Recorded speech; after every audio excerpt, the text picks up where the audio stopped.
Estamos dando início a mais um dia de aula do nosso curso Movimento de Mulheres Negras na América Afro-Latina, olhares sobre Uruguai, Argentina e Peru. Bom, então, comecemos, né?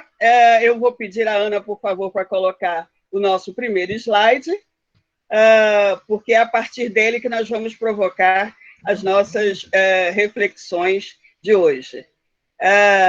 Bom, o título do curso todos já sabem, acho importante, como já disse o professor Filé, lembrar quem organiza, né? Quer dizer, esse curso é fruto da oportunidade de um edital da Universidade Federal Rural do Rio de Janeiro, onde eu atuo, e tem o apoio desses dois núcleos de estudos, um coordenado pelo professor Filé e outro coordenado por mim. Já de imediato, quero avisar, porque já vi pessoas perguntando aqui, a aula passada ela foi gravada e nós já temos a autorização da professora Anne para poder disponibilizá-la. Mas essa conversa vai ser colocada depois do final do curso, ela então vai estar disponível no YouTube, ok? Próximo slide, por favor.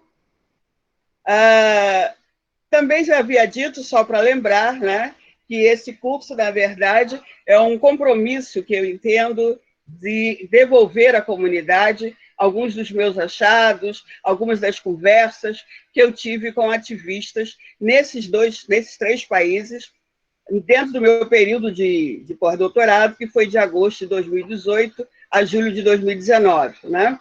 Volto a dizer, peço desculpas por repetir, porque tem gente chegando hoje. Então, por isso que a repetição está sendo mais breve, né? Me lembrei que eu preciso falar mais devagar, foi um pedido também, porque nós temos pessoas de América Latina que são hablantes de espanhol. O pós-doutorado foi realizado no Departamento de Ciências Sociais da Pontifícia Universidade Católica do Peru e sobre esse título. Aproveito para dizer também que os slides da aula passada, tanto a minha parte quanto a parte da professora Anne, estão já disponibilizados na nossa sala, na nossa classroom. É importante também lembrar, mais uma vez, de que devem visitar a sala, porque nós temos lá um número grande de textos, de vídeos, de livros, e outros serão anexados. Nosso próximo slide, por favor. Bem, eu tomo a liberdade de repetir esse slide, essa diapositiva, porque na aula passada, no encontro passado, nós fizemos uma conversa ancorada em 3 mulheres negras, né? Martinez Etiaçabal, que é essa que está aí. Esse recorte é feito de um texto que está num livro que já está disponível, que é este, não sei se conseguem ver, que é este livro aqui. Esse livro já está na nossa base, na nossa sala, nos materiais disponíveis. E lá há o texto de Martinez e Etiaçabal, de onde esse recorte é feito. E na aula passada, como eu dizia, nós conversamos a partir de Martinez e Etiaçabal, a partir de Sônia Beatriz dos Santos e a partir de Lélia Gonzalez. Essas 3 mulheres negras nos deram suporte para a nossa conversa. Também para quem chegou hoje, eu quero só lembrar que nosso curso é dividido da seguinte forma: cada encontro, a primeira meia hora, 20 minutos, meia hora, fica por minha conta, fazendo algumas reflexões. A hora seguinte, nós temos 40 minutos, uma hora seguinte, nós temos uma conversa com a palestrante do dia, e daqui a pouco vocês verão. Estamos trabalhando com o sistema da surpresa, e sempre, tenho certeza, muito agradáveis e muito importantes. E a última hora é o momento das perguntas, e hoje a gente mudou um pouquinho, vai ser via chat, e daqui a pouco a gente explica melhor como vai ser, tá bom? Próximo slide, por favor. Bom, o que dizia aquele slide lembrado, né? Ele chamava atenção para o fato de que raça não é a mesma o tempo todo, entender os conceitos raciais varia de tempo histórico, de momentos sócio-históricos, de momentos geográficos. Então, há uma série de variáveis a serem consideradas. Quem já esteve comigo participando de um curso que eu gosto de dar, discutindo raça e racismo, sabe um pouco já dessas historinhas que eu vou acrescentando à medida que é possível. Eu gosto de dizer que contação de causos ajudam muito a gente a refletir criticamente. Então, dentro dessa ideia de que raça é um conceito fluido, que se transforma todo o tempo, que se cambia todo o tempo, e que também assume valores retóricos, também assume conceitos políticos, ideológicos, filosóficos, sociológicos diferentes, é que eu vou pedir licença para contar 3 historinhas breves. Tá? Primeiro, eu moro no Rio de Janeiro, na cidade do Rio de Janeiro, aqui no Brasil, e, em certa ocasião, recebi em minha casa uma mulher negra alemã. Uma mulher negra alemã, jovem, de cabelo rasta. Então, sem dúvida que para nós, brasileiras e brasileiros, infelizmente, essa não é uma imagem muito comum. E como era um jantar daqueles que a gente faz para as pessoas amigas em nossas casas, as pessoas começaram a querer saber da história dela. E ela, então, muito rapidamente nos relatou que ela nasceu da Alemanha, de mãe branca alemã e pai negro nigeriano. No processo de falar da sua própria história, ela conta, então, que ela, a um determinado momento da adolescência, ela entrou em crise com a mãe, aquela coisa da crise da adolescência, e resolveu ir morar na Nigéria com o pai. Ela já era, nessa época, uma mulher jovem, mas uma jovem com consciência política, consciência racial. Ela era membro do ADEFRA, e aí está a sigla, que é um grupo de mulheres negras alemãs constituídos desde os anos 80. Né?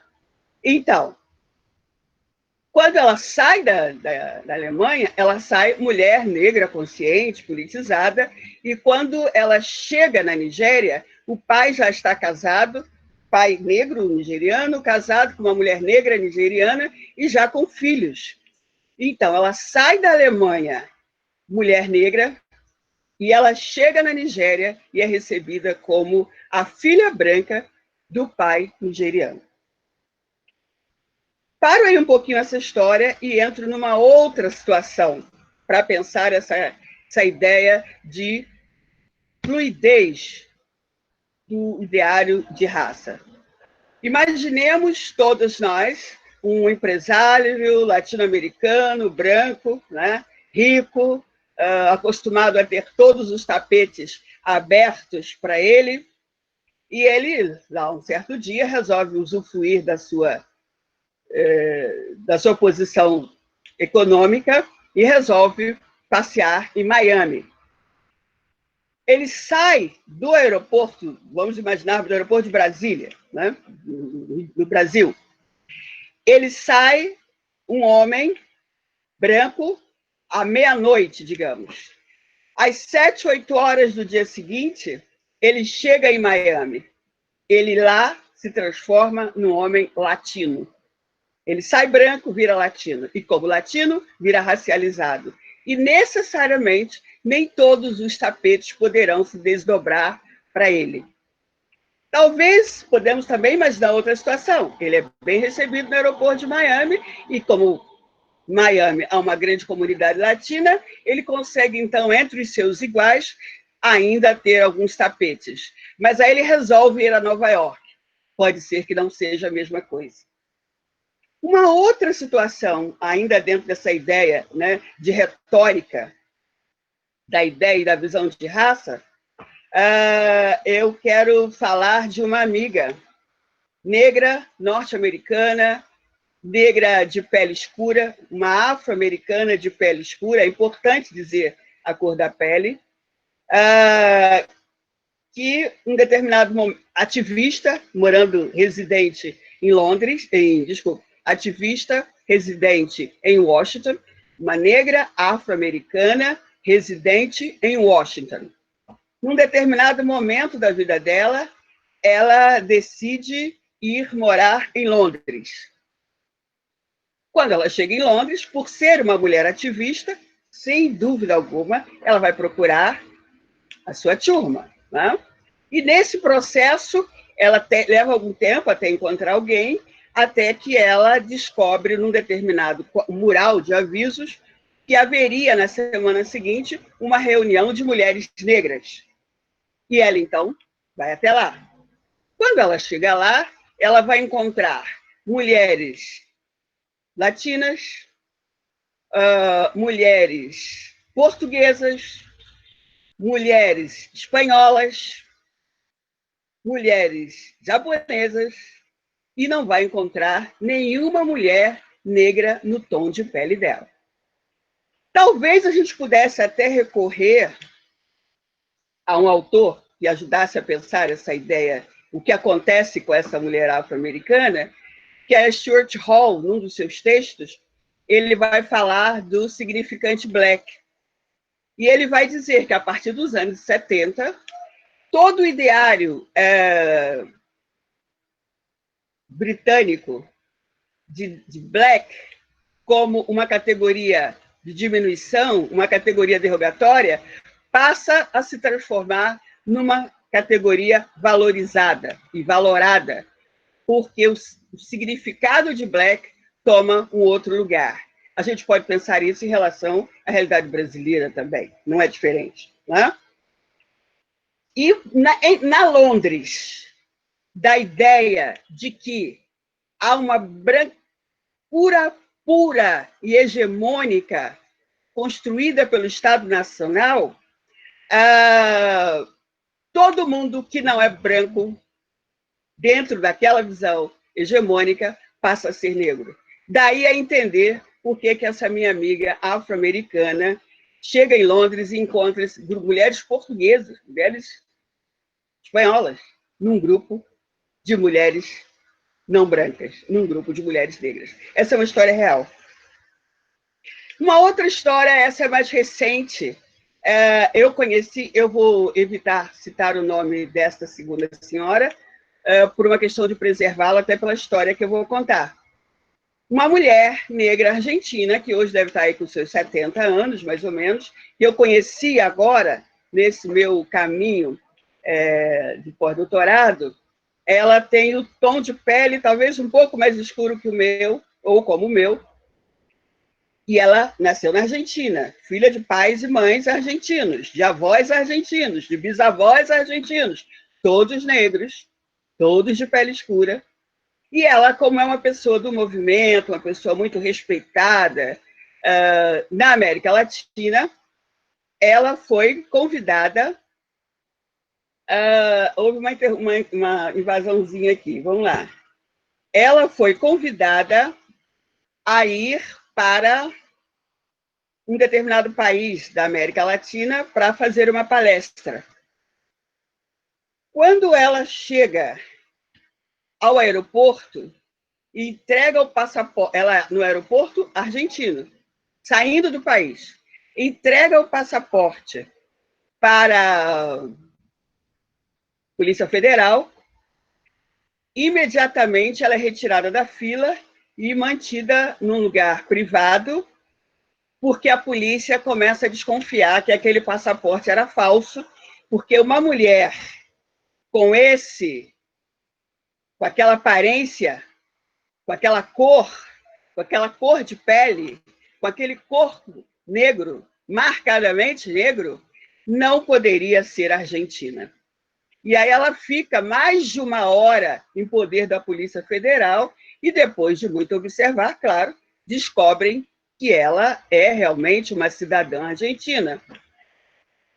Ela ficou muito assustada com o evento, embora seja uma mulher habituada nas lides, nas denúncias contra o racismo, não estava preparada, como acho que nenhum de nós vai estar, em ser reconhecida pelo Estado Nacional, onde ela é cidadã, como uma estrangeira. Quer dizer, é o limite máximo da estrangeirização.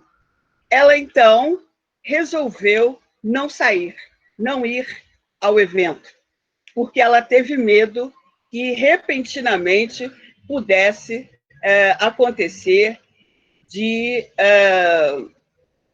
não ter como voltar.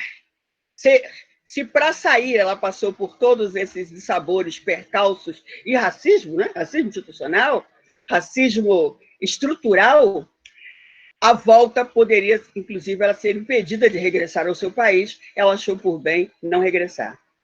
Temos um próximo slide que eu não estou conseguindo passar, talvez vocês estejam vendo, na minha tela não está aparecendo, mas esse próximo slide, na verdade, o que ele pretende é apresentar um recorte de uma discussão, de uma reflexão trazida por Geralda Seifert, num texto que também está nesse livro aqui, que eu já havia mostrado a vocês, em que ela vai falar dos estereótipos, e como os estereótipos reafirmam a ideia e reafirmam a vicissitude, né, e como ajuda a vicejar o racismo.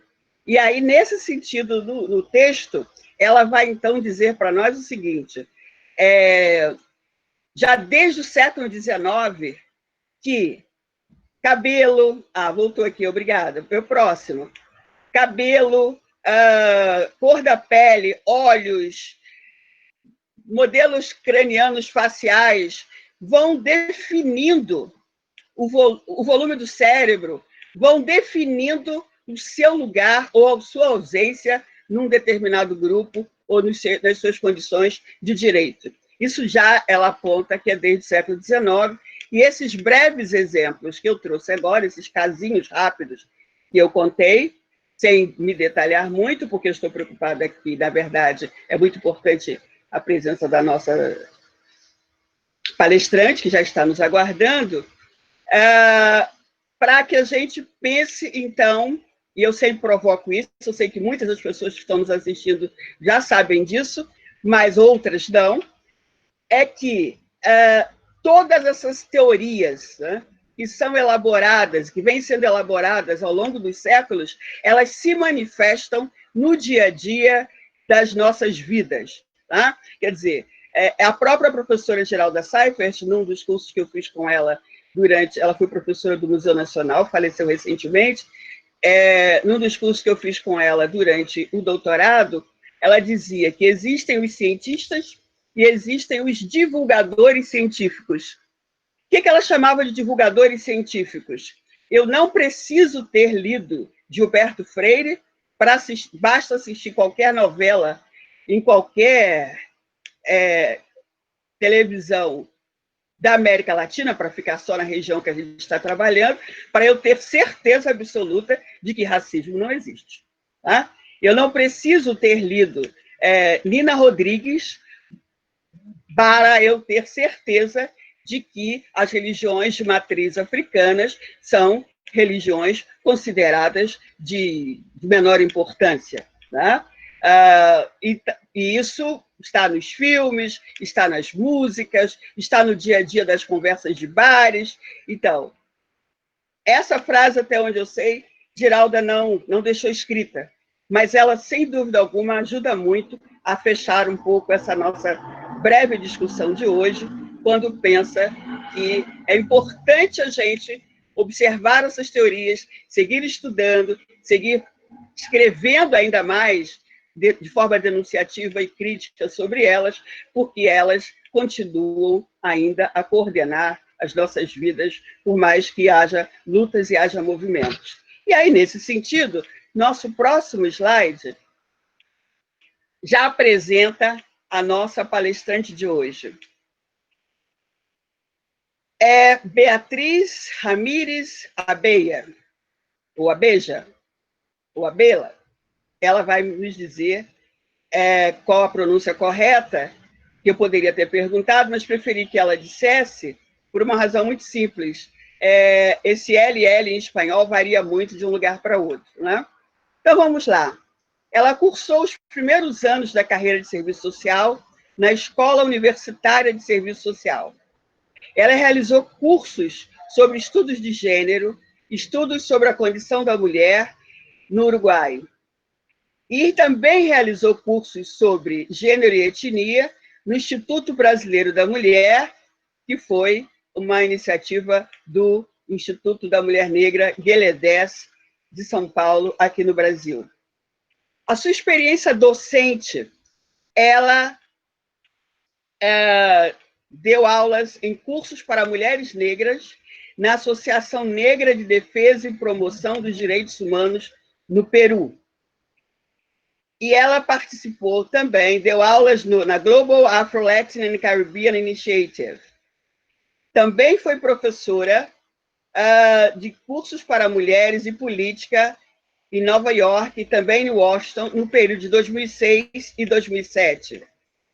Deu cursos sobre gênero e etnia para a carreira de antropologia do Instituto em Montevidéu.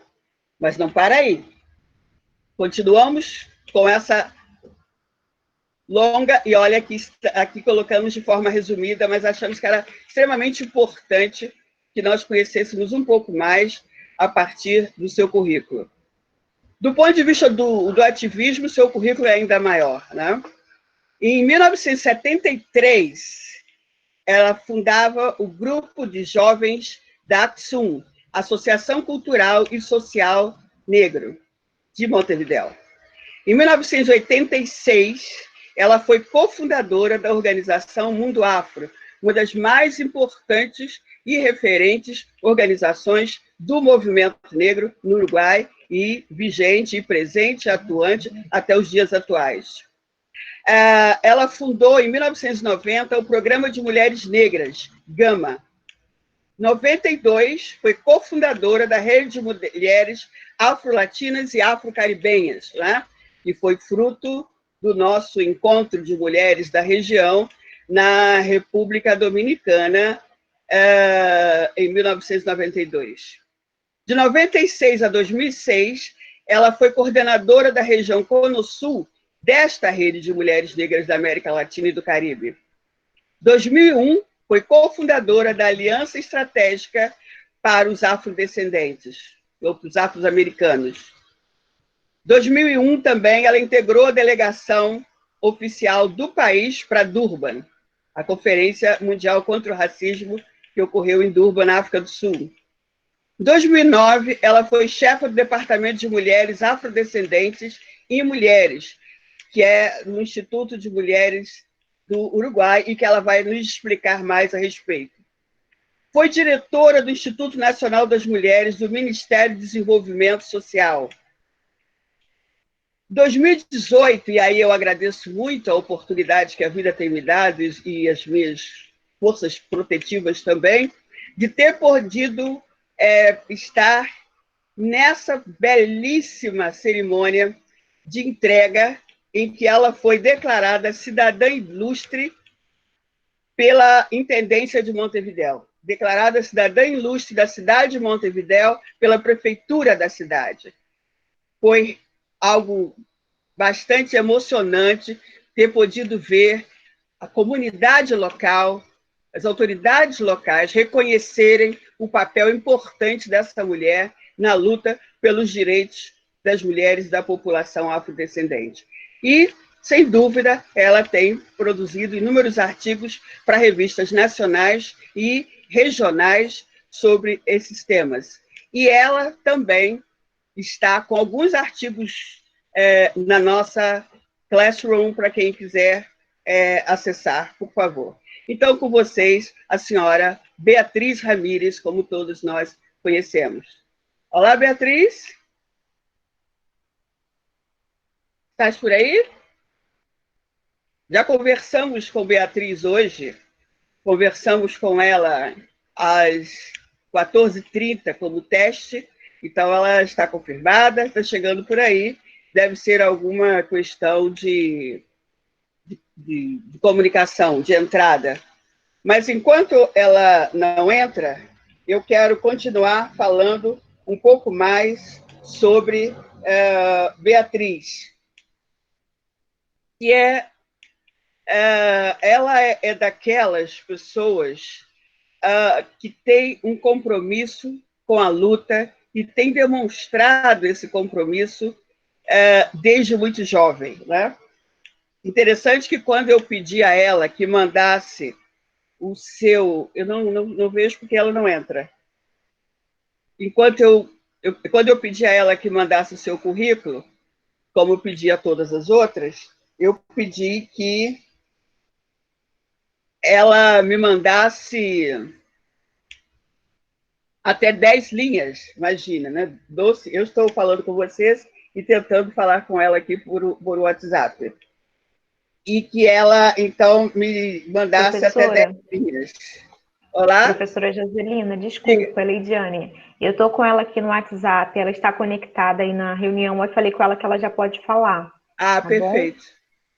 Pode ficar tranquila que eu estou com ela aqui no WhatsApp. Perfeito. Enquanto ela não entra, então eu pedi, a hora que ela puder entrar, eu pedi a ela que mandasse 10 linhas. Ela mandou 3 folhas em espaço 1. Olá, Beatriz. Bem-vinda. Eu estou aqui falando mal de você, dizendo que eu pedi a você 10 linhas e você me mandou 3 folhas em espaço 1. E a dificuldade foi definir o que deixar e o que retirar. Eu lhe peço desculpas, mas por uma questão de espaço, tive que fazer uma pequena redução. Bem-vinda, Beatriz Ramírez. Como você pronuncia o seu terceiro nome? Bueno, muchas gracias, Jocelina, por tu invitación, por tu convite. Mi segundo apellido, que es mi apellido materno, es Abella, Abella. Los Abeja, uruguayos, Abeja. Abella, los uruguayos usamos la doble L como Y, por eso decimos Abella, Beatriz Ramírez Abella. Sou eu que agradeço imensamente você haver aceito, né? Nesse curso temos trabalhado com o sistema da surpresa, a gente não anuncia quem vai falar, e aí eu tenho certeza que as pessoas estão muito positivamente surpreendidas com a apresentação que fizemos a seu respeito. Mas eu já queria falar, porque eu achei interessante que quando você mandou a sua apresentação, as coisas que você já fez, você incluiu lá que você é mãe de 4 filhas, tem 4 netos e uma bisneta. Então, eu achei muito lindo, muito belo e potente o fato de você já iniciar falando da sua família. Como é que você nos fala sobre isso? Bueno, en realidad tengo 8 nietos, tengo 4 hijas, mujeres, siempre defino que tengo mi propio movimiento feminista negro en mi casa. Tengo 8 nietos, 4 mujeres y 4 varones, y en el mes de noviembre fui bisabuela.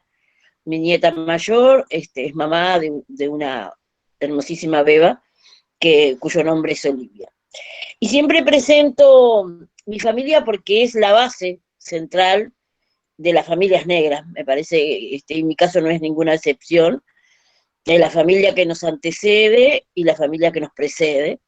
Es por ellos, es el motor, es la base, son las redes que las familias y que las personas afrodescendientes tenemos como base fundamental de nuestro desarrollo.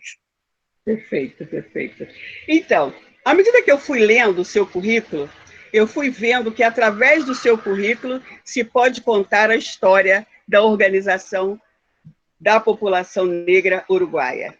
É inacreditável, porque, através do seu currículo, por exemplo, eu fico sabendo que, em 1973, você participava da ACSUM, Associação Cultural e Social Negro.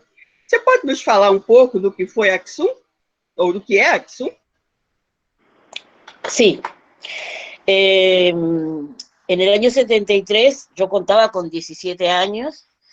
Uruguay atravesaba uno de sus momentos más críticos en términos políticos y sociales. Los agrupamientos del colectivo afro habían quedado un tanto inmovilizados porque estábamos en un proceso dictatorial muy complejo, y a esos jóvenes que éramos en ese momento, comenzamos a encontrar otros espacios de militancia, de organización, y bueno, y allí nos encontramos con también otro aspecto de nuestra identidad, que era parte de nuestras preocupaciones, que era parte de nuestras reflexiones, que era parte de nuestras apuestas y desafíos como jóvenes que éramos, que era el componente de nuestra condición racial. Y allí nos dirigimos al club, uno de los clubes más antiguos del colectivo afro. Todos sabemos que en la mayoría de nuestros países los procesos de agrupamiento y organizativos no cesaron nunca desde el momento que las personas de origen africano llegaron a las Américas, siempre tuvieron diferentes formas de agrupamiento y de organización. Y bueno, en los años 70 era como una suerte de reedición del club que había sido creado que fue creado en el año 1941, que era la Sección Cultural y Social Uruguay en ese momento. Después se le agregó el término negro posterior a la dictadura.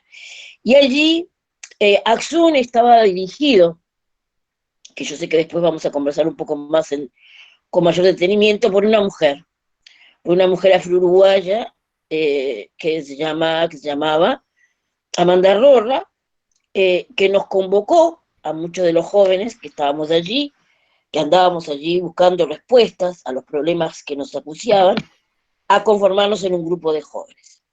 Y fue así que comenzó nuestra militancia vinculada a la cuestión étnico-racial, en un club social que tenía ciertas características en términos de sus propósitos, digamos, ¿no? De que era fundamentalmente tener espacios de socialización y de difusión de la cultura, y nosotros lo reconvertimos, o era nuestra intención, reconvertirlo en un espacio de defensa y de combate a las formas de racismo y de discriminación racial que, por cierto, padecía el colectivo afro-uruguayo. Perfeito.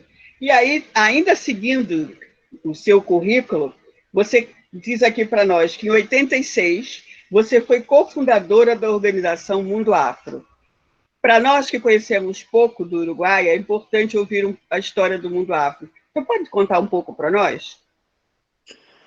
Bueno, fue un poco más adelante, fue sobre el año 88, como hilando un poco con lo conversado, en nuestra situación como jóvenes afro-uruguayos fue conflictiva, porque nosotros, ese grupo de jóvenes que luego funda Mundo Afro, ya teníamos una visión diferente de la situación del colectivo afro y cuál debería ser el posicionamiento que los colectivos deberían darse.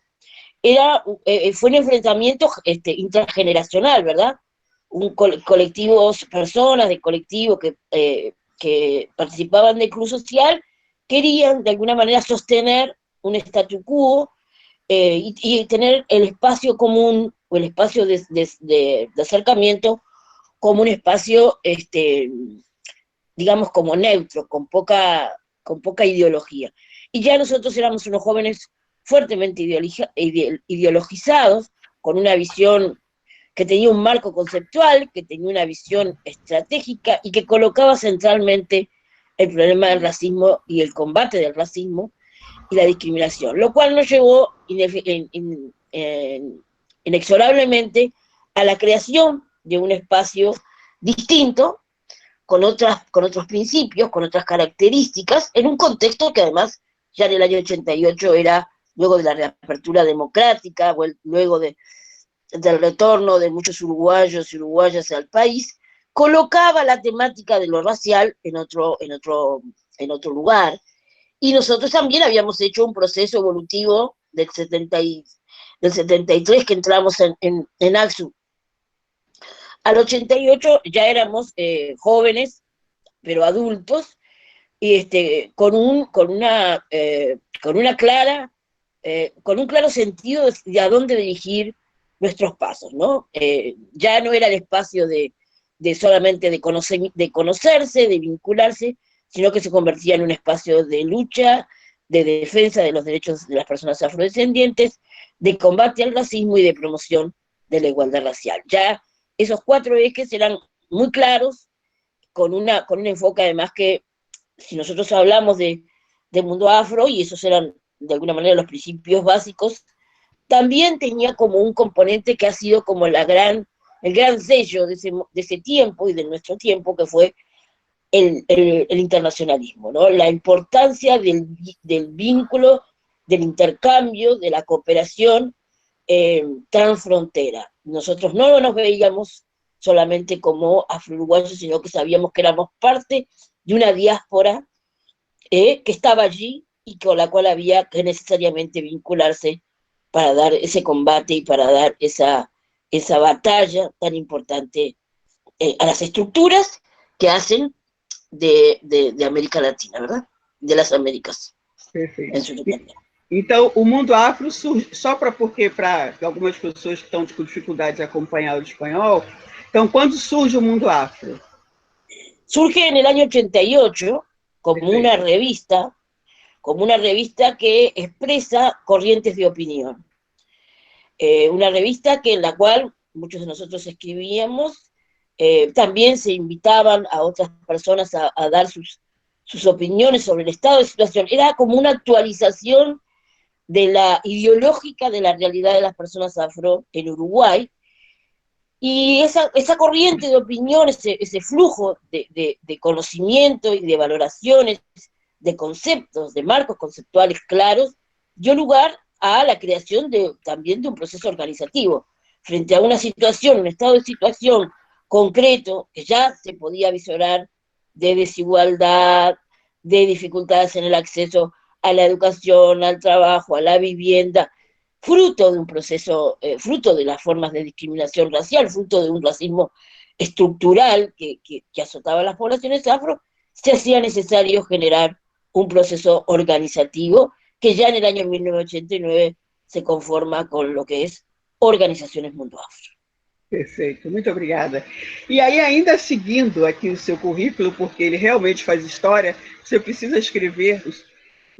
O dia que você decidir se escrever a sua história pessoal como ativista, você estará também nos informando sobre a história do movimento negro organizado no Uruguai, sem dúvida alguma, eu vi isso agora pelo seu currículo. E aí você, em 1990, você funda o Programa de Mulheres Negras Gama, G-A-M-A. O que é o Gama? Bueno, también luego del retorno democrático, luego del proceso de luchas políticas, donde el componente de clase era como el eje central, ¿no? Digamos que muy vinculado a concepciones filosóficas como el marxismo, donde también nosotros incursionábamos ya también como parte de un proceso de conformación o de construcción ideológica. También comenzamos a tener como una cercanía muy importante en relación a la visión de género, al estado de situación y la particularidad que vivían las mujeres uruguayas en general y las mujeres afro-uruguayas en particular. Yo era una joven irreverente que cuestionaba y me cuestionaba permanentemente mi propia realidad, no solamente la realidad objetiva de la afuera, en términos de nuestra condición de clase y de nuestra condición de raza, pero también comencé a identificar algunos aspectos que me diferenciaban claramente del resto y del conjunto de los compañeros, encontrando que, bueno, que había ahí un eje que también atravesaba la matriz de opresión y la matriz de discriminación, que era mi condición de género.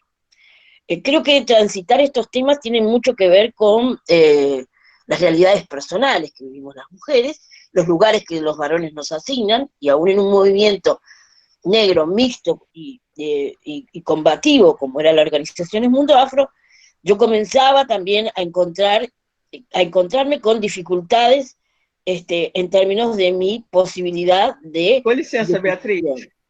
O povo nacional aqui brasileiro pede se você, por favor, pode falar um pouco mais despacio. para que as pessoas possam te acompanhar. Um pouco Sí, mais sí. devagar, por favor. Intentaré. Exato, Intentaré. não é fácil. No, no es fácil. Hablo siempre bastante rápido. Bueno, yo decía que la perspectiva de género me atravesó en lo personal cuando eh, me asignaban ciertos lugares a desempeñar, como si participábamos en una reunión, bueno, que yo tomara nota, o que, bueno, me nombraban rápidamente a la hora de establecer lugares de desempeño como secretaria, como un lugar secundario, eh, y además yo veía que las organizaciones, fueran las que fueran, eran organizaciones con muchas mujeres, pero cuando se llegaba a la cúpula, cuando se llegaba a los espacios de decisión, las mujeres rápidamente desaparecíamos de esos espacios, con raras excepciones como era mi caso, porque bueno, también tenía algunos aspectos que me favorecían en términos de mi instrucción educativa, en términos de mi propia característica personal. Bueno, esos quizás eran como los dos componentes como más claros. Perfeito. Y bueno, ahí es que definimos la creación de un espacio específicamente para debatir, para reflexionar y para aportar como mujeres afro-uruguayas en este caso. Y ahí surge el grupo de apoyo a la mujer afro-uruguaya que me tocó coordinar y fundar y coordinar durante muchos años. Perfeito. Eu agradeço essa explicação e essa reflexão que você traz para a gente, quando você fala que o que impulsiona a criação do Gama, né, Grupo de Mulheres do Mundo Afro, é o fato de que, embora as mulheres fossem, em sua grande maioria, na hora das decisões maiores do grupo, não eram elas que estavam lá, e você era uma das poucas exceções. Né? E aí, quando eu ouço isso, que os lugares mais comuns eram os lugares de secretária e tal. Eu me lembro que eu ouvi isso contado por mulheres no Peru também, depois nós vamos ter aqui peruanas que vão falar disso, mas eu também me lembro da minha própria experiência como ativista dos anos 80, no Rio de Janeiro especificamente, que essa era uma presença constante. E aí eu me lembro de ouvir das várias companheiras da época, que eram lideranças, eu era só mais uma delas, me lembro bem, está morando hoje na Alemanha, que é Sandra Bello, e a gente começou a repetir a seguinte frase: a gente não limpa a mesa para os outros sentarem. E isso criou uma confusão muito grande dentro do movimento, porque se é para limpar, é para falar também, né? E aí, seguindo nesse caminho aqui pelo seu currículo, você diz aqui que em 2009 você foi chefe do Departamento de Mulheres Afrodescendentes do InMujeres. O que é o InMujeres? Bueno, luego de un tránsito político donde la conferencia de Durban marcó un campo muy importante, tanto de acciones y de creaciones de mecanismos. De alguna manera, esa conferencia marca un antes y un después, es un momento de inflexión muy importante para el proceso de los colectivos afroamericanos. Como parte de los resultados de esa conferencia se consideró la necesidad de crear un espacio de negociación e incidencia con los gobiernos del país, y a partir de ese proceso es que se plantea la importancia de colocar estas dimensiones de la racialidad en el Estado, en la política pública, construir una política pública en tanto es el Estado el garante último de los derechos de las personas afrodescendientes, porque era muy importante. El proceso de los movimientos fue muy incidente, fue determinante, fue lo que generó tanto en 95 Beijing como luego Durban en el 2000, la presencia de nuestras en los estados a nivel general,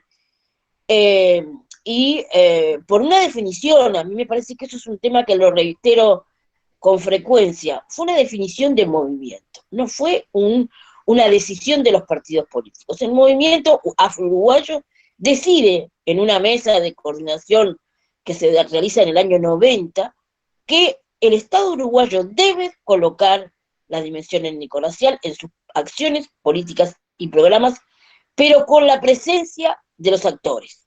Isso já nos anos 90, isso muito Eso antes fue en el de año Durban. 90, exactamente. Perfeito. El año 90 se establece esa definición político-estratégica, y en el año 2000, con la conferencia de Durban, con un marco normativo internacional y nacional, respalda ese proceso a donde nos dirigimos, y que en el 2000, yo ingreso en el 2005 al Ministerio de Desarrollo Social, en el área en el Instituto Nacional de las Mujeres, que es el organismo de género de mayor jerarquía que tiene Uruguay. Nosotros como país nunca tuvimos un ministerio.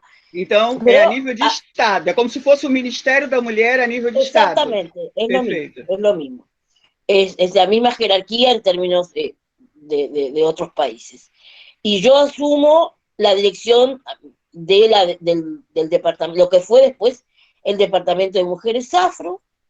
Primero fuimos asesoras de la dirección en estos temas, y luego construimos un mecanismo, se define un mecanismo, una estructura dentro del Instituto de las Mujeres que construya esa política pública necesaria para abordar los temas de género y raza en términos de transformaciones y de acciones que permitan justamente alcanzar las formas de igualdad para las mujeres afro-uruguayas. Tá. Que ano foi que entra essa coordenação das mulheres afro? Entré en el año 2005 hasta el 2010, que pasé a ser la directora del instituto. Então, pelo que eu entendo, começa esse equivalente ao Ministério da Mulher em 1990, e só 15 anos depois entra um setor dentro desse ministério para tratar da questão das mulheres negras, é isso? 2005? Sí, en realidad el Instituto de las Mujeres existía de antes. 90, como você falou, sim. Sí, antes, el Ministerio de la Mujer, el Instituto de la Mujer fue en el 90. En el 2005 es que se crea el instituto en el marco del ministerio, se crea a partir de un gobierno de izquierda, un Instituto Nacional de las Mujeres. Ahí ya su nombre determina un cambio sustantivo en el abordaje a la temática de género, y cuando se crea el Instituto Nacional de las Mujeres, se crea el Departamento de Mujeres Afrodescendientes en Mujeres. Perfeito. E aí, o que é ser uma mulher negra uruguaya? Bueno, es de alguna manera, bueno, la diversidad de nosotras es muy importante. Para mí, yo me defino como una activista política, como una mujer política, una mujer que ha activado durante toda su vida, por una definición de corte personal, pero también por una definición en términos colectivos, ¿no? Yo elegí un camino que entendí que era el necesario para el colectivo al cual pertenezco. Siento que es un mandato que se fue desarrollando desde diferentes órdenes, y que, bueno, yo respondo de alguna manera a las definiciones que mi propio colectivo ha establecido en torno a los pasos que se tienen que realizar en este sentido, ¿no? Con un marco conceptual muy claro, con una visión estratégica que ha sido muy discutida, y en algunas ocasiones, bueno, con tensiones y con complejidades propias de los procesos organizacionales, pero bueno, con una responsabilidad ideológica transformativa, dado que, lo digo de manera permanente, yo soy una activista latinoamericana, y mi corriente filosófica e ideológica está vinculado por eso a la interseccionalidad, ¿verdad? A los tres ejes de opresión que de alguna manera determinan la vida de las personas latinoamericanas, las personas de origen africano, que es el género, la raza y la clase, en esa conjunción de dimensiones que hacen de América Latina el continente más desigual del mundo, pero que en contrapartida nosotros como figuras de resistencia y de resiliencia hemos construido una epistemología alternativa, emancipatoria, en diálogo y en puente con otras corrientes filosóficas, que bueno, que de alguna manera es ese nuevo paradigma que a mí me gusta denominar el panafricanismo feminista, que es esa concepción latinoamericanista con una ascendencia afro y con una perspectiva feminista muy clave, muy clara y y clave para los cambios que América Latina y sus maiorías pobres e excluídas necessitam. Perfeito. Muito obrigada. Nós temos um slide. Na verdade, esse slide, essa diapositiva, foi feita a partir de uma conversa nossa no WhatsApp, que me pareceu fundante. Você, na verdade, respondia a mim, e eu achei que e combinamos, então, eu queria que você falasse um pouco do que temos aí. Você disse lá no WhatsApp, uma conversa privada que eu estou tornando pública, com sua autorização. Finalmente, toda ação política está demarcada por conceitos ideológicos e tem como agregado uma perspectiva estratégica. E essa é talvez parte do meu maior acúmulo. O que você quer dizer para nós? O que você tem a dizer para nós sobre essa reflexão tão intensa?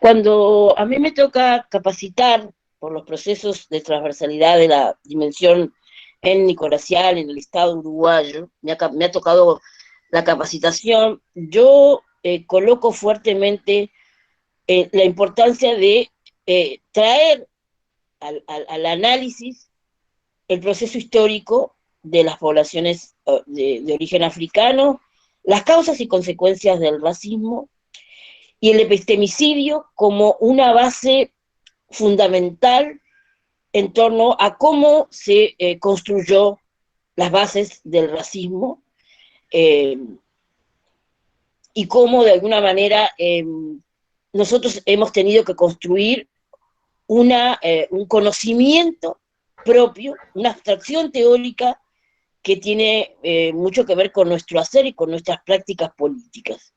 Por lo tanto, una de las cosas que yo más defiendo y más levanto es los movimientos y los colectivos de origen africano siempre tuvieron un conocimiento a aportar. Siempre generaron un marco conceptual de donde situarse para dar sus batallas ideológicas contra el racismo estructurante que tiene componentes discursivos y situacionales.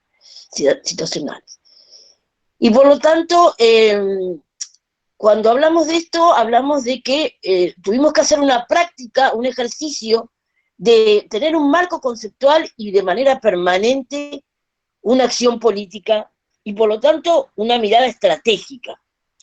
Porque indudablemente el marco conceptual, la base conceptual e ideológica de los diferentes procesos de lucha de los movimientos tuvieron que tener luego un enfoque estratégico. ¿Cómo alcanzar esos resultados o cómo alcanzar la desconstrucción de este racismo que nos ha situado desde un lugar de subalternidad? Por eso hablamos de esa epistemología del sur, una epistemología subalternizada que vivimos los colectivos afro desde los inicios de nuestra llegada al continente africano. Y esa conceptualidad, ese marco conceptual y esa estrategia se ha ido construyendo a partir de las realidades específicas de nuestros países y en un diálogo permanente con los otros y las otras del continente, que creo que eso es lo más valioso que hemos podido establecer, que es volver a retomar nuestro diálogo y nuestra vinculación diaspórica en América Latina. Y las mujeres en eso, y fundamentalmente a partir del año 92, ya en los años 90 Uruguay teníamos como un vínculo importante con compañeras de la región, y las mujeres comenzamos en el año 92, en el año de la creación de la red de mujeres afro-latinas y afrocaribeñas y de la diáspora, un proceso muy importante de conceptualizar, de establecer estrategias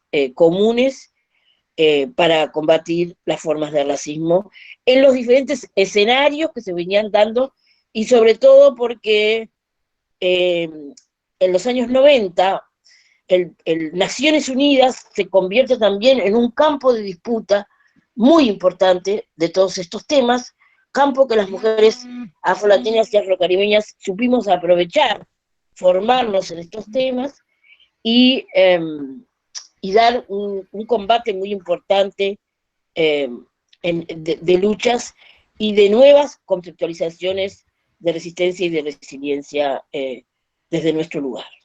Só um segundo, Beatriz, só para lembrar que a partir de agora já estamos recebendo perguntas, por favor. Pois não, desculpa. Então, dentro dessas reflexões que você nos traz, vamos imediatamente pensar como é que você vê o feminismo negro na região da América Latina e do Caribe. El feminismo negro es una ideología, un conjunto de ideas y de creencias que desde su nacimiento se construye a partir de la práctica política. Yo creo que es lo que diferencia del feminismo, digamos, blanco o el feminismo más tradicional para el conjunto de las otras mujeres que no somos las racializadas. Y tiene una base conceptual muy enraizada en las realidades propias de nuestro propio colectivo. Si nosotros analizamos las diferentes expresiones en los diferentes contextos históricos de las feministas negras, de las pioneras, de las transgresoras, hasta llegar a las académicas que quizás sí nos traen como una conceptualización más ordenada, para decirlo de alguna forma, con una base académica de análisis, pero el feminismo negro se construyó a partir de la realidad de situaciones de subalternidad que vivíamos las mujeres negras a lo largo y a lo ancho de América Latina y a lo largo y a lo ancho del continente.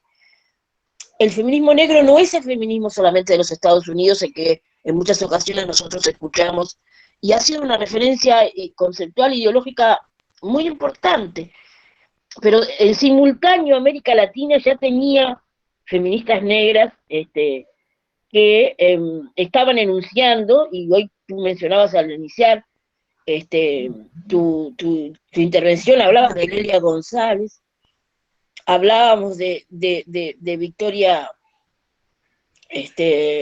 Victoria Montenegro, la peruana, hablábamos de la diversidad que tiene el feminismo negro. El feminismo negro no es una expresión solamente intelectual y discursiva, sino también es una expresión de donde la diversidad y la identidad cultural es muy importante. Nosotros en nuestras mujeres de los espacios de matriz africana, las mujeres de la cultura, que fueron de alguna manera las pioneras en términos culturales y conceptuales de expresar a través de la cultura su resistencia y su no y su desacuerdo frente a las formas del racismo imperante, hacen que el feminismo negro y sobre todo el latinoamericano sea una conceptualidad que todavía está un tanto fragmentada, pero que también es responsabilidad de nosotras las feministas negras poner nuevamente en diálogo, porque esa fragmentación es parte también de los procesos que el racismo de alguna manera genera. Entonces, me refiero a que el feminismo negro es una ideología, pero es una praxis política donde en intercambio y en diálogo las mujeres negras del continente, desde sus contextos más específicos, hemos venido dando batalla desde nuestra condición de clase, de raza y de género, al sistema social dominante, hegemónico, que nos ha excluido y nos ha volcado en términos mayoritarios a los espacios de pobreza y de inaccesos a los diferentes serviços e prestações que tem o Estado. Então, muito obrigada. Você nos diz que de 1996 até 2006, 10 anos, portanto, você foi coordenadora da região do Cone Sul da Rede de Mulheres Afro-Latinas e Afro-Caribenhas. Que papel joga a rede? Qual o papel da rede, dessa rede, na organização das mulheres negras no Uruguai, hoje?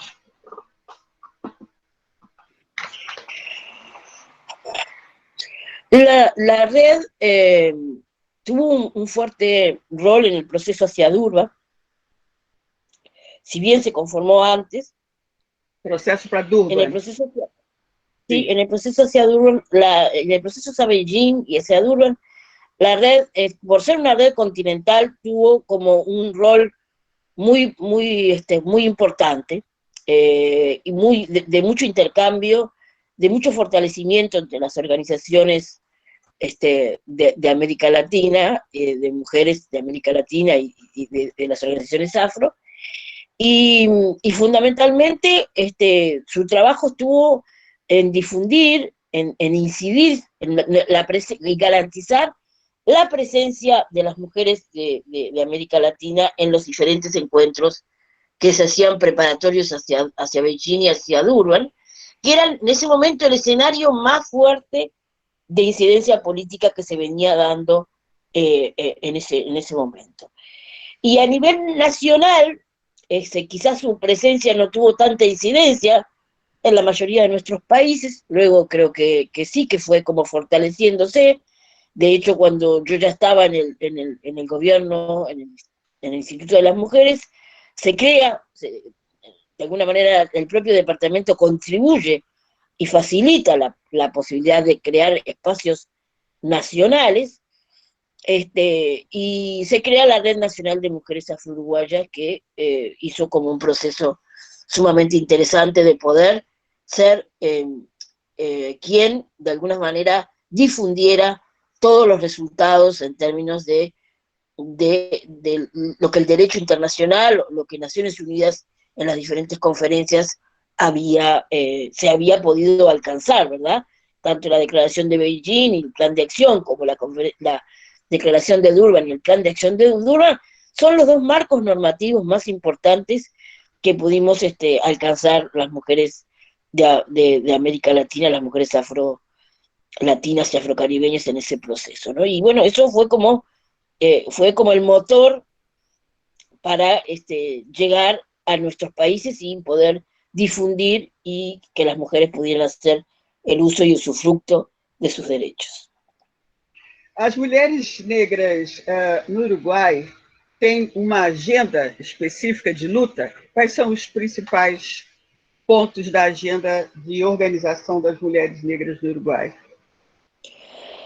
Las mujeres negras de Uruguay han tenido como una agenda muy importante, muy vinculada a los procesos políticos que se están viviendo. La violencia racial ha sido uno de los ejes fundamentales, la violencia institucional que vive en nuestras sociedades ha sido como uno de los componentes centrales. Los derechos sexuales y derechos reproductivos, que muestran claramente unas dificultades muy importantes por parte de las mujeres jóvenes, el inacceso a los derechos sexuales y reproductivos, al ejercicio de esos derechos. Tenemos datos muy graves en términos del índice muy alto de mujeres jóvenes, madres precoces, madres jóvenes, y los embarazos no deseados también. Ha sido como gravidez, embarazos, gravidez, sí. Sí. son de las problemáticas como quizás más complejas, y la autonomía económica, ¿verdad? Como esos tres ejes, ¿no?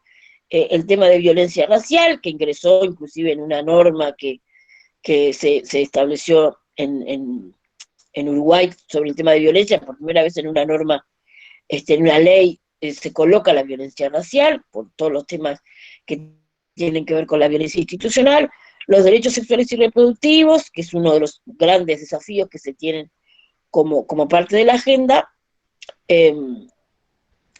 y todo lo que refiere a la autonomía económica, en las dificultades en la inserción laboral, los aspectos educativos deficitarios que tenemos como población. Nosotros tenemos un colectivo donde la desvinculación educativa en el tramo secundario es muy importante y a las mujeres se les dificulta aún más, en cuanto, en muchos de los casos, además de los factores de la pobreza y de la desigualdad y los inaccesos, aparece también los temas de cuidado, ¿no? Las niñas y jóvenes que siguen quedándose en sus hogares, cuidando de sus hermanos menores cuando sus mamás y sus papás están fuera de su casa, o de los adultos mayores que también hacen parte de ese proceso de familia extendida, de que viven los colectivos afro por razones culturales y también por razones económicas y de sobrevivencia, ¿verdad? Un abuelo o una abuela que vive en una familia también es un ingreso más para ese entorno, pero también el tema de los cuidados implica que alguien se tiene que quedar a cuidar tanto de los pequeños. Ni bien Uruguay tiene un sistema de cuidados aprobado por ley y en ejercicio, en funcionamiento, un sistema para población de 0 a 3 años, para adultos mayores, todavía persiste esta situación de que las niñas, adolescentes, jóvenes, todavía están muy vinculadas a estos temas. Só para avisar que nós temos mais 5 minutinhos antes do final do momento de fazer perguntas, ok? Então, nos próximos 5 minutos nós encerraremos.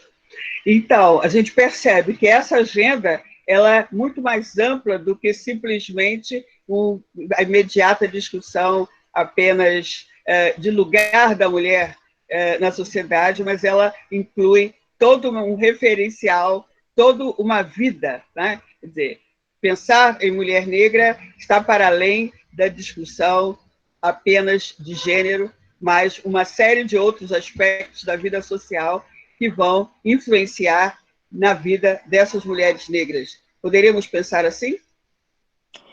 Sí, y además creo que el estado de situación mundial, una pandemia que azota a nuestros países, que azota a las poblaciones que de alguna manera más pobres, más excluidas, va a impactar, obviamente que va a impactar de manera muy negativa sobre las poblaciones afrodescendientes y particularmente de las mujeres, porque de alguna forma los procesos de aislamiento, los procesos donde se ve afectada la autonomía económica en un país que entra, en el caso nuestro como Uruguay, que entra en una crisis económica muy importante, indudablemente que siendo las poblaciones afro y las mujeres afro parte de los sectores informales de la economía, bueno, esto va a impactar, no va a impactar, está impactando de manera muy grave en la situación de las mujeres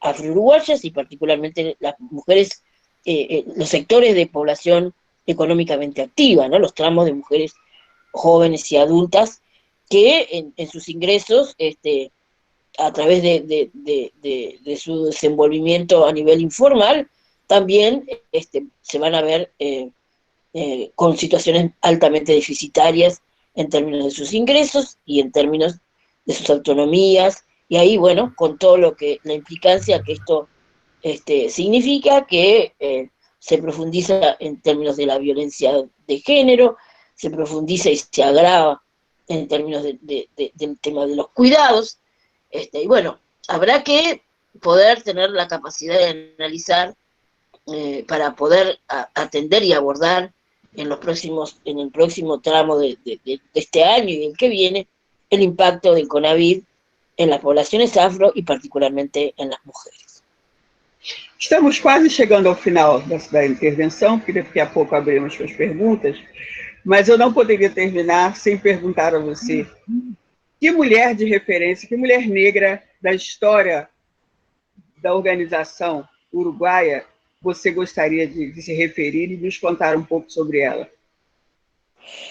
Bueno, mi figura de referencia para mí, desde el punto de vista histórico, fue la señora Amanda Rorra.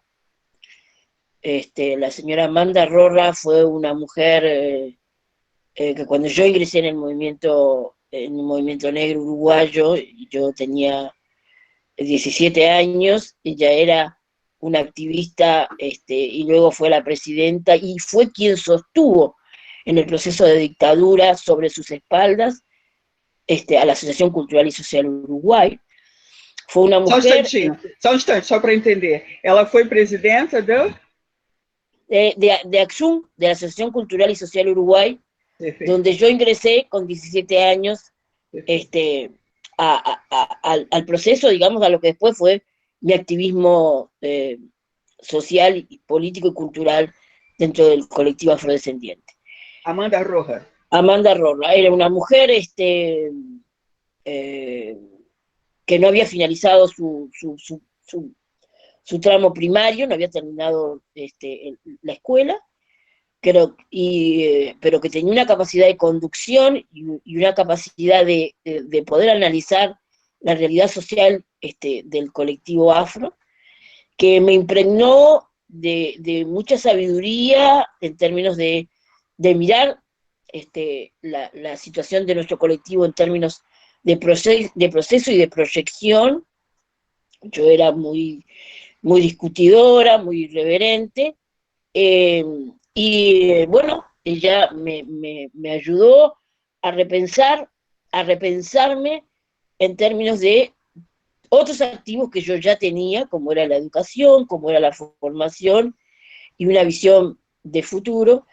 Y bueno, para mí fue como muy importante esa figura porque en ella yo tuve dos referentes, siempre digo, tuve a Angela Davis, porque bueno, era como la figura que a nivel internacional era de mucho peso para cualquier mujer joven de izquierda y feminista, pero Amanda era mi referencia nacional y la referencia en términos de lo que es la realidad de las mujeres afrolatinas y afrocaribeñas, lo que no es mi realidad, ni la realidad de Angela Davis o la realidad de otras mujeres que somos excepcionales, excepciones, no excepcionales, excepciones de lo que es la vida y el cotidiano vivir de las mujeres afro, y del cual ningún activista puede separarse, no puede hacer ningún tipo de análisis si no se analiza como una excepción a una regla que marca la vida de las mujeres afro desde otro lugar,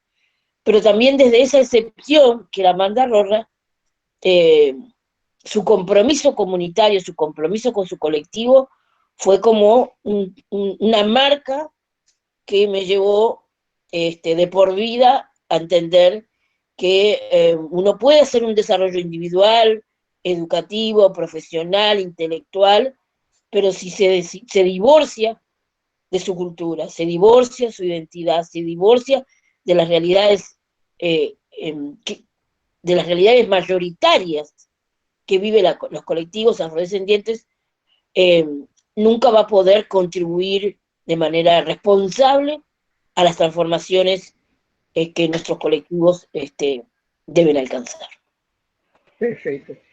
Estamos encerrando esse momento.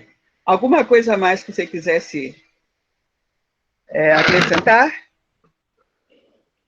Bueno, yo soy muy reiterativa o repetitiva con algo que me parece que, y más en un ámbito como es la academia, y donde me imagino que deben haber muchos jóvenes, mujeres y varones afrodescendientes. Só dar recado aqui, só um instantinho. Estamos encerrando o momento das perguntas, por favor. Desculpe, pois não. No, yo decía que yo soy muy reiterativa y sobre todo en un ámbito como es el ámbito académico, que es un ámbito que indudablemente es de alto valor, porque el conocimiento es la llave de cualquier proceso de transformación, pero me parece que siempre es muy importante que quienes se están formando, quienes están pensando y tomando el conocimiento como un insumo, debería de tener como una posición, no debería de perder su posición crítica frente a la realidad. No es necesario ser parte de la escuela de Frankfurt para entender que la teoría crítica al statu quo es fundamental para los cambios que nosotros nos debemos dar como parte de esta América Latina, el continente más desigual del mundo. Entonces me parece que es muy importante hacer referencia a los teóricos que tenemos, que hemos tenido a lo largo de la historia. Ningún activista ni ningún intelectual negro puede darse el lujo de no reconocer a sus propios intelectuales, a su propia inteligencia, aquel que ha tenido la posibilidad de hacer síntesis de la realidad en la cual está inmerso. La academia es un lugar muy importante y hay que valorizarla en su justo valor, pero también el conocimiento desde la acción política, desde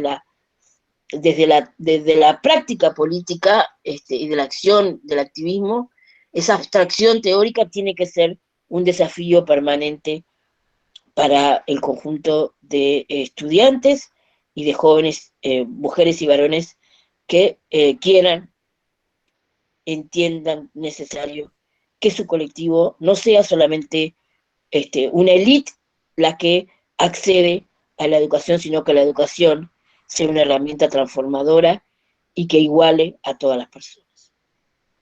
Muitíssimo obrigada. Obrigada por esse momento tão enriquecedor das nossas reflexões, provocativo de novas análises e essa sua presença tão gentil junto a nós. Nós agora vamos abrir para as perguntas.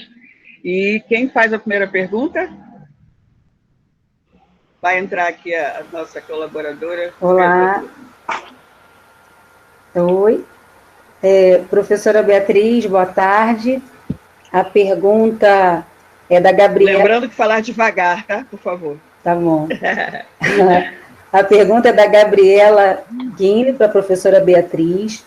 Se a senhora diferencia esse panafricanismo feminista do mulherismo africano, que tem sido muito difundido no Brasil.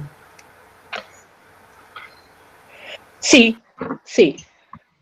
Sí, el mujerismo, diríamos en español, africano, responde al contexto de los países africanos. Y es una conceptualización y una abstracción teórica de las realidades que viven las personas en el continente africano. Yo me considero siempre una feminista negra latinoamericana y hago hincapié en eso porque entiendo que nuestra construcción ideológica además se ha nutrido de otras corrientes filosóficas que en tensión y en acuerdo la han nutrido, ¿no? Los movimientos negros, los movimientos de clase, de raza, de género, han estado en lo que podríamos decir en consecución. No sé si es un término que se usa en portugués, pero es que ha tenido una suerte de diálogo permanente. Si nosotros vemos el movimiento de la diversidad sexual con una figura como Marsha P. Johnson, que fue una figura icónica en el proceso de lucha, y no analizamos esa concepción como parte de la construcción ideológica de nuestras realidades, estamos bastante alejadas de cómo, de alguna manera, de cómo se construyen los procesos políticos de América Latina. A mí me parecen muy importantes los insumos de cualquier otro continente y las realidades, pero yo creo que América Latina tiene para mí es la esperanza, para empezar, y lo digo desde una visión muy personal, para mí América Latina es la esperanza, y creo que nosotros tenemos que tomar de las corrientes filosóficas que nos han nutrido como continente, lo mejor, y construir ese feminismo, ese panafricanismo feminista, que bueno, que ha sido parte y que es una apuesta fundamentalmente emancipatoria. Perfeito. Próximo? Muito obrigada. Próxima Olá. pergunta? Consegue me ouvir? Sim. Boa tarde, professora Beatriz, eu me chamo Juliana, e eu faço a pergunta da Males Convida e da Lindinalva Barbosa, que elas pedem, se possível, em qual concepção existe o panafricanismo feminino no Uruguai, e reforçando a pergunta anterior, em relação ao feminismo negro e em relação ao mulherismo africana, elas pedem para que a senhora explique, se possível, sobre o panafricanismo feminista. Você acompanhou a pergunta, Beatriz? Porque houve uma falha. Hubieron interferencias, no pude escuchar. Juliana, pode repetir devagar, por favor, porque houve uma interferência no seu processo aí. Claro. As duas perguntas se fazem assim. Em qual concepção se dá o feminismo, o panafricanismo feminino no Uruguai? Momento. Entendeu até aí, Beatriz? Sim. Entendeu até aí? Espera aí, calma. Sim. Por parte. Sim. Essa primeira parte você entendeu? ¿En qué contexto se da el panafricanismo en Uruguay? ¿Es la pregunta? Isso. É isso? Tá, e tem uma segunda parte a pergunta. Por favor, Juliana. A segunda parte se dá em relação às perspectivas do feminismo negro, mulherismo africana e o panafricanismo feminista, sobre essa nova concepção, onde as ouvintes pedem que, se possível, a senhora possa explicar sobre o panafricanismo africano.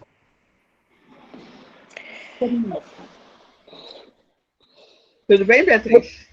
Sí, estamos teniendo un poco de dificultad con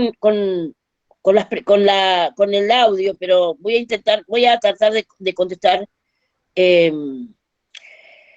y en todo caso me vuelven a preguntar, no hay problema.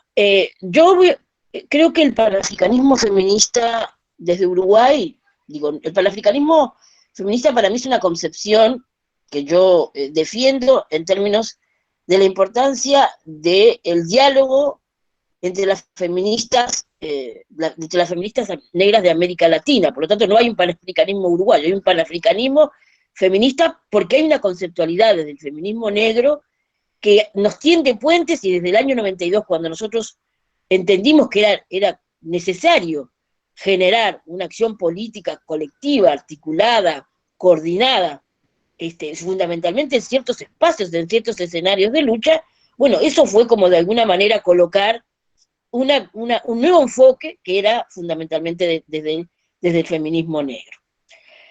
Referente a la segunda pregunta, sobre el mujerismo africano, panafricanismo, bueno, de alguna manera las corrientes filosóficas que se están reeditando sobre el panafricanismo y el panafricanismo feminista, bueno, creo que un poco contesté a la primera chica que me había preguntado en relación al tema el mujerismo africano, que tiene un componente fuertemente identitario desde una realidad que las propias mujeres africanas interpelan en cuanto a no mujeres occidentales, que me parece que eso es un eje bien importante, ¿no?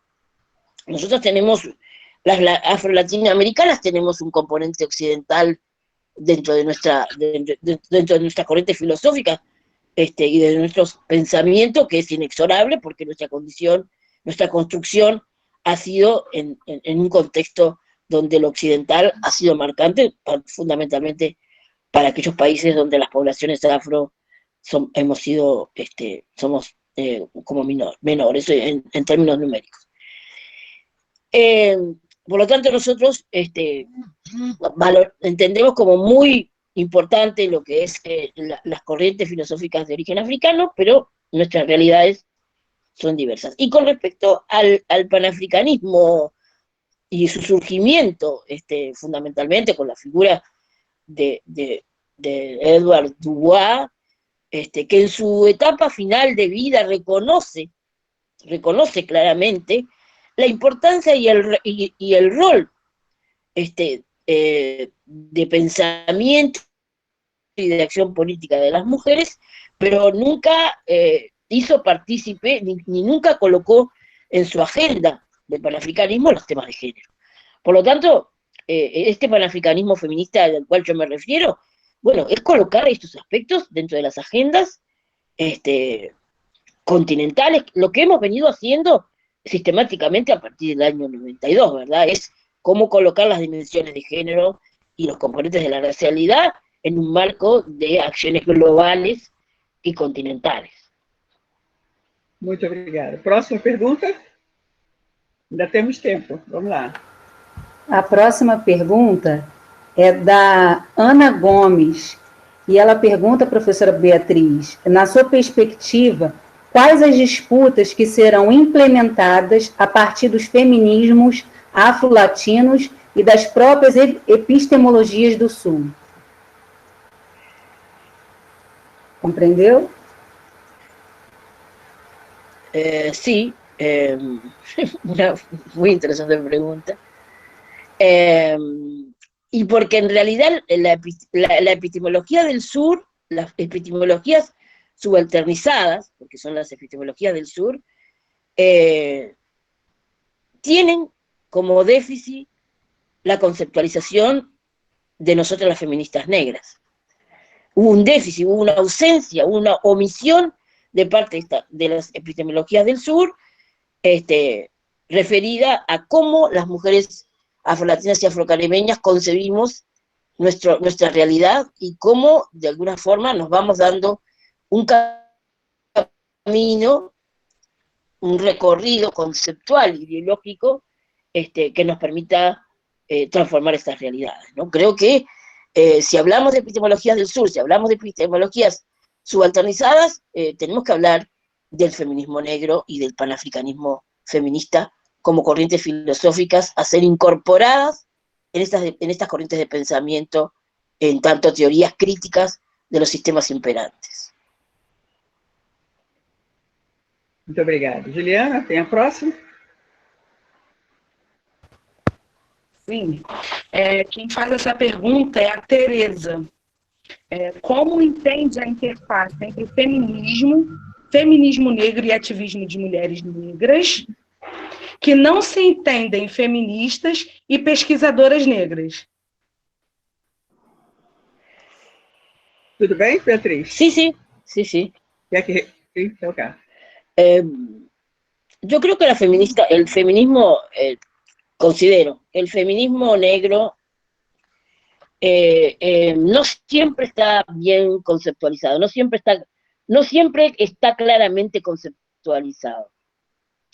Una mujer investigadora que trabaja los temas de género, las realidades de las mujeres afroamericanas, es una feminista negra, que de alguna manera está analizando la realidad de su propio colectivo, de su propio contexto, y está enunciando y está creando permanentemente categorías de análisis, porque también me parece que es muy importante reconocer que todos estos aspectos implican crear y conceptualizar desde una mirada que no es la del feminismo clásico, porque el feminismo clásico, para decirlo, no me gusta decir feminismo clásico, pero de alguna manera el que está más divulgado no pudo nunca e incorporó la concepción de feminismo negro a partir de nuestra propia incidencia, a partir de nuestra propia interpelación al feminismo, a la conceptualidad de un feminismo que no tomaba en cuenta la racialidad, no tomaba en cuenta la dimensión de lo étnico-racial a la hora de su construcción. Pueden haber otras investigadoras en otro orden, pueden haberlo. Ahora yo creo que las mujeres que de alguna manera feministas, las mujeres negras que estamos situadas desde un lugar de interpelación al sistema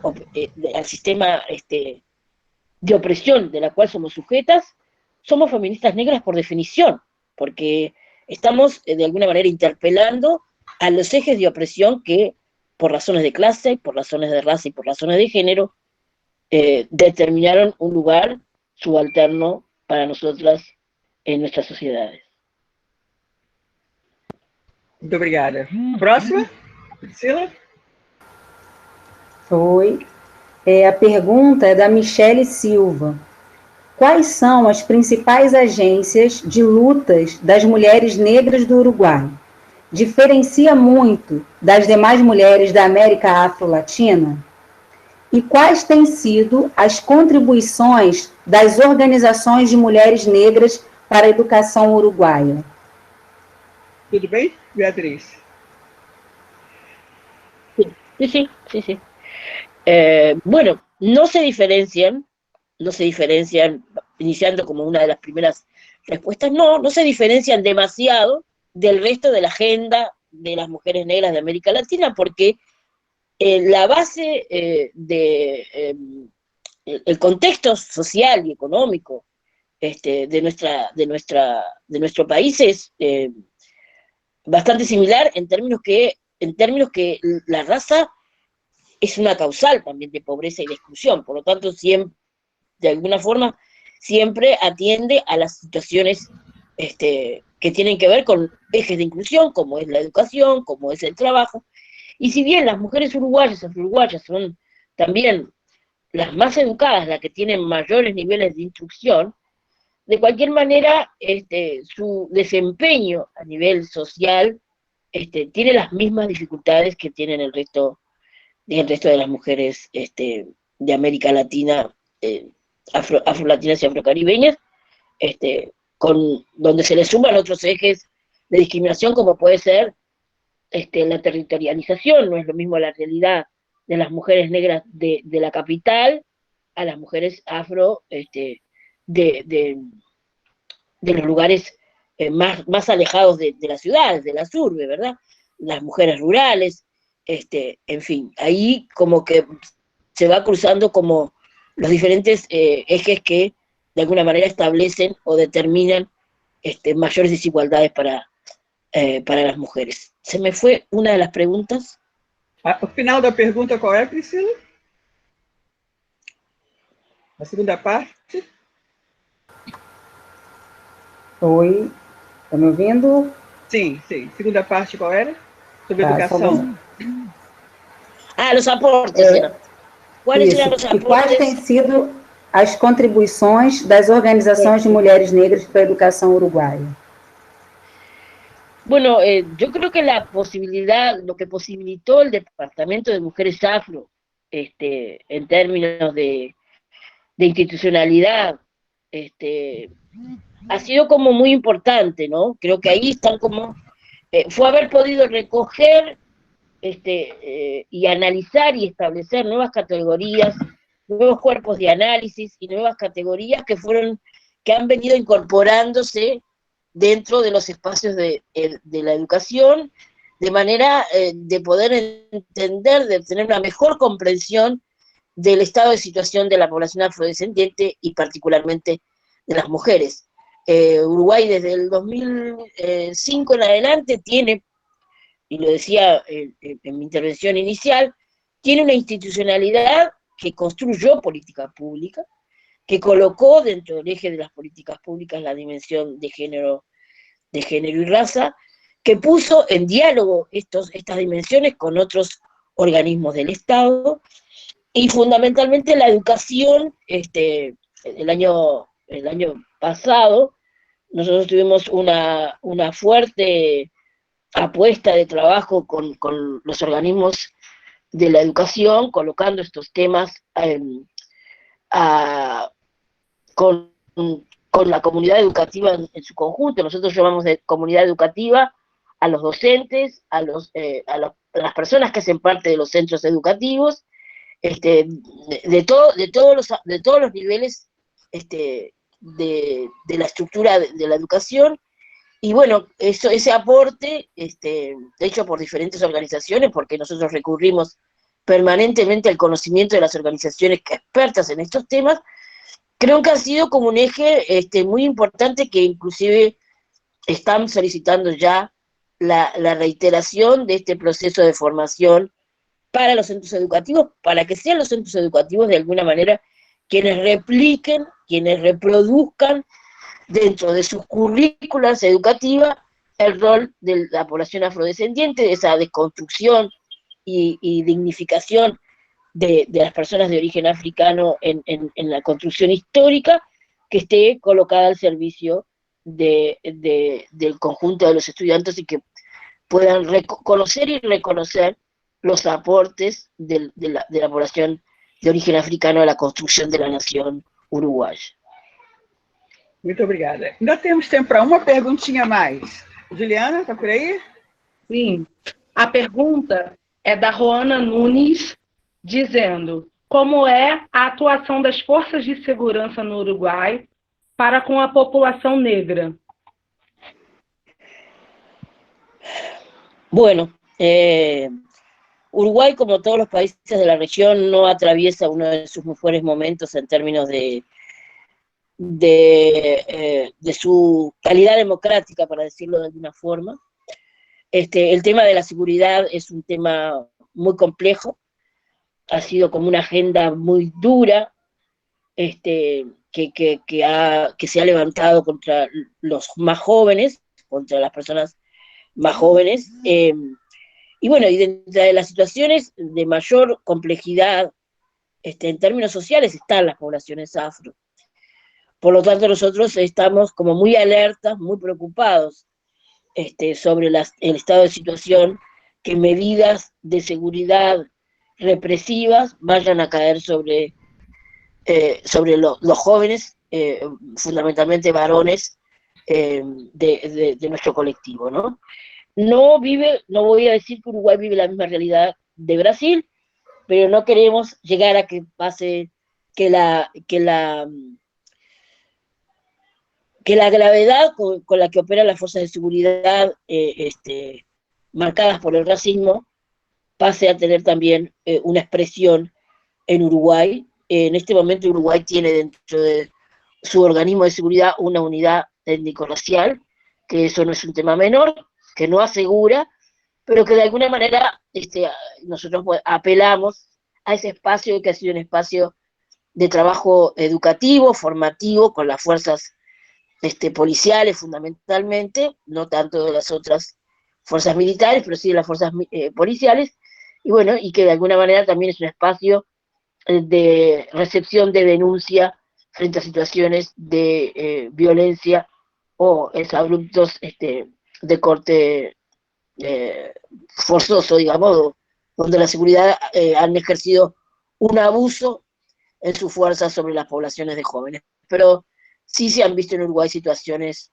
de abusos y de hostilidad sobre nuestros jóvenes afrodescendientes. Muito obrigada, professora Beatriz, muito obrigada, Juliana, muito obrigada, Priscila. Professora, suas palavras de conclusão por agora, né? Nos veremos em outras ocasiões, por favor. A senhora gostaria de acrescentar alguma coisa a mais? No. Bueno, no.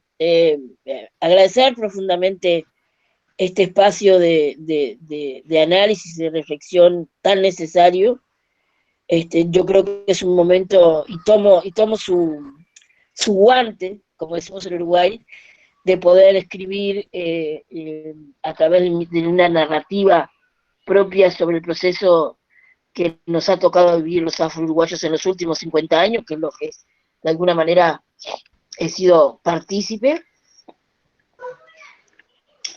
Y bueno, realmente creo que es una oportunidad única que nos has posibilitado, y te lo agradecemos y valoramos, Joselina, que diferentes voces de mujeres y de diferentes edades y de momentos históricos diversos podamos intercambiar con nuevas generaciones, transmitir de alguna manera estos procesos que, como reitero siempre, tienen una conceptualidad y una visión estratégica muy importante para las transformaciones de las realidades de nuestros colectivos. Así que muchas gracias a ti, Joselina, y a ti, y en ti, a todo ese equipo fantástico que tenés como soporte, y bueno, y seguiremos trabajando de manera sistemática como ha sido nuestro quehacer histórico. Muchas gracias. Exatamente. Nós que nos conhecemos há pelo menos 3 décadas, né? Não diga. É muito bom que estejamos na luta.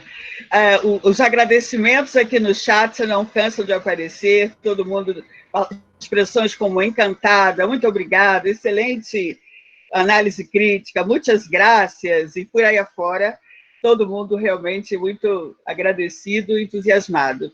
Atendendo a grandes pedidos, inclusive da nossa equipe, nós hoje vamos pedir para que todas as pessoas abram suas câmeras e possam bater palmas agora no final para a Beatriz. Vamos todos lá. Abre suas câmeras, até para que a gente saiba aí. Queremos ver a todos, Queremos